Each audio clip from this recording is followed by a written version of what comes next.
Bonsoir, bienvenue dans Paris d'avenir. Moins consommer pour mieux consommer, on peut dire que c'est un peu le credo dans le contexte actuel. Comment renouer aussi le dialogue entre les marques et les consommateurs. Le marketing évolue de plus en plus, on parle de marketing relationnel. À nouveaux consommateurs, nouveau marketing, c'est le thème ce soir de Paris d'avenir. Toujours autour de projets et d'entreprises innovantes avec notamment Philippe Jourdan, bonsoir. Bonsoir. Vous êtes associé fondateur de Promise Consulting, également auteur justement de À nouveau consommateur, nouveau marketing, qui a donné le titre de l'émission publiée chez Duno. C'est un ouvrage coordonné à 3, donc évidemment qui sert de base aussi de réflexion autour de ce nouveau marketing. Également Éric Bonnet, bonsoir. Bonsoir. Vous êtes directeur associé du cabinet ID & Co et on verra autour du design un petit peu comment on peut mettre en avant les marques, son nom, évidemment aussi échanger différemment aussi avec les consommateurs. Et également François Laxalt, bonsoir. Bonsoir. Vous êtes responsable marché innovation de Neolan. Alors là, on est complètement dans un marketing très particulier, aussi conversationnel aussi. Voilà, on est vraiment dans l'échange et on va voir ça également avec vous. Donc Philippe Jourdan, alors Promise Consulting créé en 2008, c'est ça, vous êtes du côté de Paris, donc c'est études et conseils marketing avec notamment une filiale qui est Panel on the Web. C'est le premier panel de consommateurs entièrement géré sur Internet au service d'études marketing, ce qui permet de mieux comprendre évidemment tous les enjeux qu'il y a derrière ce nouveau marketing. Et vous commencez un peu dans votre livre, on va dire, à dire que voilà, le consommateur avant il était peut-être un peu, on va dire, en bout de chaîne. Voilà, on produisait et puis après on lui donnait ses produits à consommer. Et maintenant finalement c'est lui qui détient tout le pouvoir. Oui, en fait, je pense que effectivement, ce qui a profondément changé depuis quelques années, c'est que ce consommateur passif que le marketing avait l'habitude de cibler, sur lesquels il avait l'habitude de communiquer, de segmenter, de positionner pour au final lui faire acheter des produits. Aujourd'hui, c'est un consommateur qui veut prendre la parole, qui veut s'exprimer, qui veut définir un nouveau contrat avec les marques, avec les enseignes de distribution. Et c'est sans doute une révolution expliquée. Vous l'appelez le consommateur. Alors on l'appelle le consommateur parce que face à la crise, il résiste, il veut maintenir son vouloir d'achat.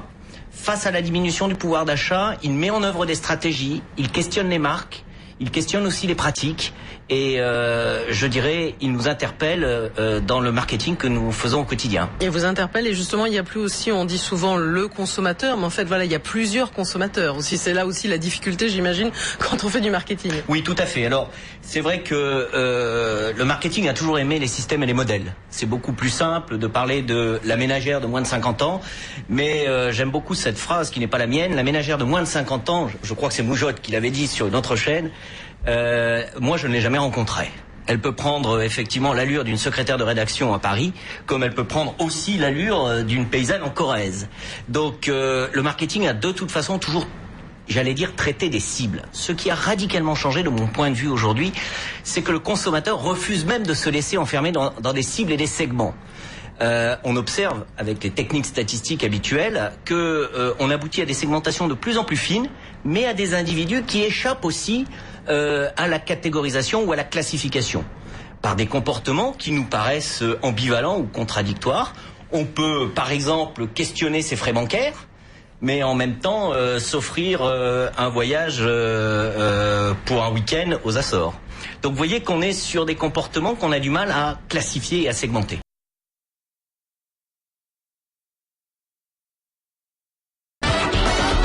L'an dernier, très nettement, les marques ont utilisé davantage les retours clients dans la gestion de leur marketing. La voix du client, on va dire, est désormais au cœur des préoccupations des dirigeants des entreprises. À nouveau consommateur, nouveau marketing, c'est le thème ce soir de Paris d'avenir avec Éric Bonnet, directeur associé du cabinet ID & Co, également François Laxalt, responsable marché innovation de Neolan, et Philippe Jourdan, associé fondateur de Promise Consulting et donc auteur de À nouveau consommateur, nouveau marketing chez Duno, co-auteur. Alors on a commencé à le voir, là, c'est très difficile de cerner, on va dire, ce nouveau consommateur. En même temps, vous parlez aussi, voilà, on a souvent parlé du contrat de confiance pour une autre marque. Maintenant, voilà, il y a une sorte de contrat de défiance. Maintenant, la notion de fidélité aussi, elle n'existe plus.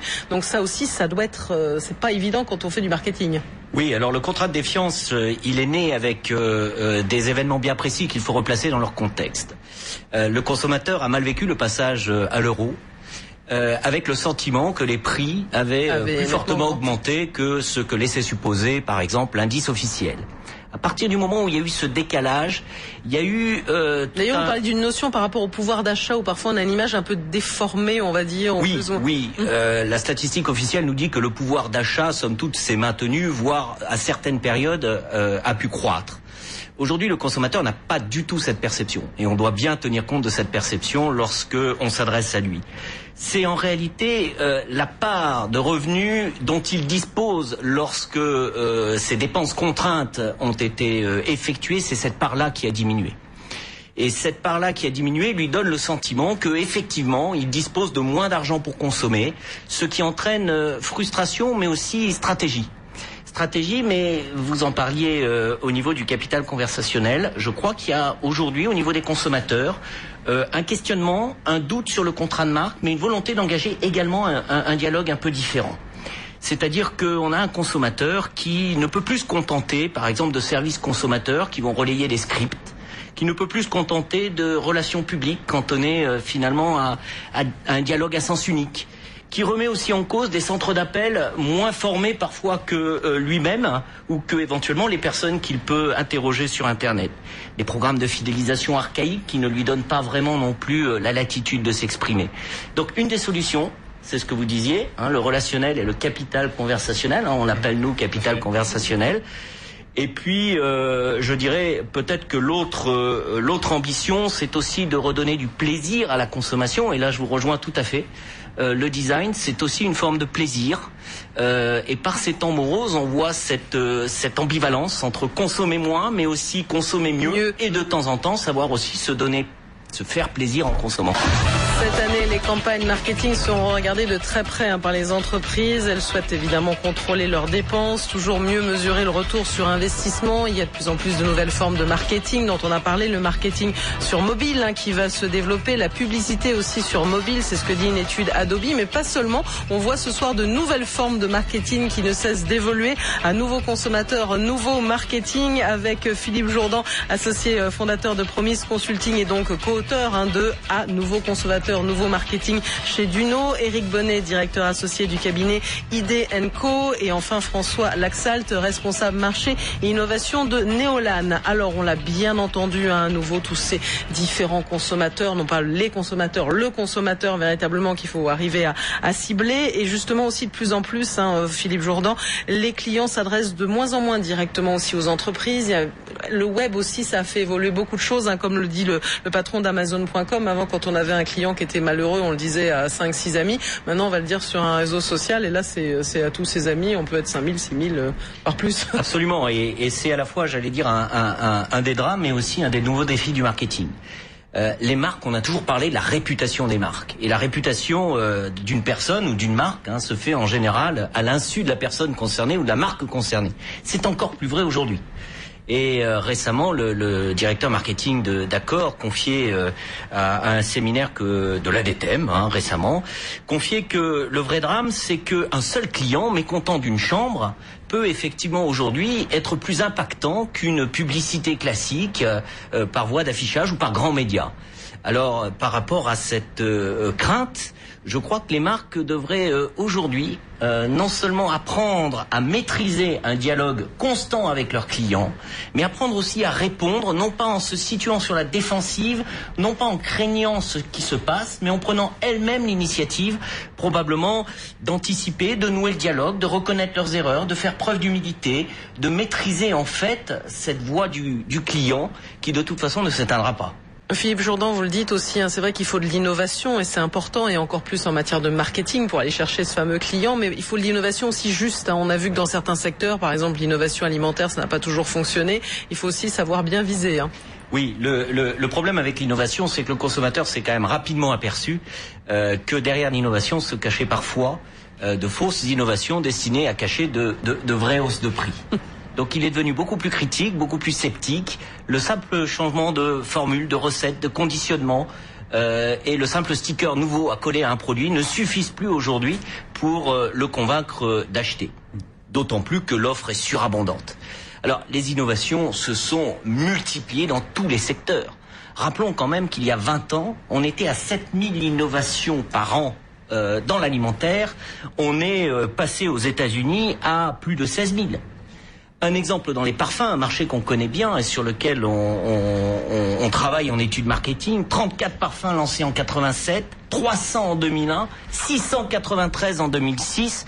Comment rester fidèle à sa marque et à son parfum lorsque la tentation est aussi forte d'en changer souvent? Je crois que le consommateur est un peu perdu. Il a aujourd'hui besoin de repères. Il a aujourd'hui besoin que les marques aussi le rassurent sur cette pérennité, sur cette construction d'une valeur qui va être partagée dans le temps. Le marketing relationnel, sensoriel, le street marketing, guérilla marketing, enfin ça fait une vaste palette du marketing, du nouveau marketing à nouveau consommateur, nouveau marketing. C'est donc le thème ce soir de Paris d'avenir avec Éric Bonnet, directeur associé du cabinet ID & Co, François Laxalt, responsable marché innovation de Néolane, et Philippe Jourdan, associé fondateur de Promise Consulting et donc co-auteur de À nouveau consommateur, nouveau marketing chez Duno. Alors là on a l'impression que le consommateur il est au cœur de tout ça, il va tirer de plus en plus, on va dire, les ficelles. On parlait du pouvoir d'achat, le débat sur le pouvoir d'achat qui existe de plus en plus avec les questions autour de la TVA sociale. On le voit, les chiffres aussi qui tombent encore tout récemment, l'association de consommateurs Famille Rurale et même UFC Que Choisir qui parle encore d'un panier qui a augmenté de 4 à 6% l'an dernier. Donc plus que jamais, la stratégie finalement centrale, elle sera véritablement aussi autour des prix. C'est facile de séduire, mais il n'y a plus jamais, c'est véritablement ça. Ah oui, n'oublions pas que dans les 4P marketing, il y en a un qui compte, c'est le prix. On a quand même un consommateur qui doute de plus en plus de ce qu'on lui dit sur la réalité de la hausse des prix, qui s'amuse à comparer systématiquement. Vous parliez du ticket de caisse, eh bien c'est vrai, il passe beaucoup de temps à regarder ses tickets de caisse. Alors tant mieux s'il y voit des messages publicitaires, mais je pense qu'il y recherche aussi une information un peu plus claire sur la réalité de ce qu'il dépense, sur la réalité de ce qu'il paye. Et je sais que certains distributeurs ont fait aujourd'hui l'effort d'organiser aussi des tickets de caisse pour permettre ce type de comparaison que de toute façon le consommateur va faire. Il va chercher le prix le plus bas qui devient de plus en plus le référent. Là aussi une réalité importante d'un point de vue marketing. Il va éplucher comme jamais auparavant ses factures. Il refuse a priori toute offre commerciale, sentant le piège derrière. Il zappe dès qu'il voit un astérix sur un contrat. Bref, on est face à un consommateur où le prix aujourd'hui introduit plus de défiance que de confiance lorsqu'il est simplement amené sans être expliqué. Le mot de la fin, Philippe Jourdan, sur ce que vous voyez de tout ce qui bouge justement dans le marketing, toutes ces nouvelles. En tout cas, voilà, on voit aussi qu'il y a encore des innovations et des entreprises et ça bouge. Oui, je dirais qu'il y a une formidable opportunité pour le marketing qui a longtemps été au sein des entreprises une fonction un peu négligée. D'abord parce que c'était un centre de coût rarement associé aux directions générales, rarement consulté aussi. Je dirais qu'il y a aussi un changement qui est important. Aujourd'hui, on a un consommateur qui est actif, parfois activiste, résistant, parfois autonomiste. Mais au fond, ne l'a-t-on pas trop longtemps considéré comme une huître dans sa coquille ou peut-être un lapin devant les phares? Donc si ce changement est appréhendé par des techniques nouvelles, par des compétences nouvelles, avec aussi plus d'humilité dans la relation et dans l'écoute, eh bien je crois que finalement tout le monde a y gagné. Maintenant, il faut revenir un petit peu en arrière. On parle de nouveau marketing. Ce consommateur qui reprend le pouvoir, souvenons-nous, et peut-être qu'en période de solde, ce serait important de le rappeler, souvenons-nous du bonheur des dames, du bonheur des dames, où Zola écrivait, puisque les magasins baissaient leurs prix, il n'y avait plus qu'à attendre. La femme, elle ne voulait pas être exploitée par eux. C'était elle qui profitait de leurs véritables occasions. Même elle y apportait une lutte de malice. Elle se vantait surtout de ne leur avoir jamais laissé un sou de gain. Bref, elle était déjà consommatante.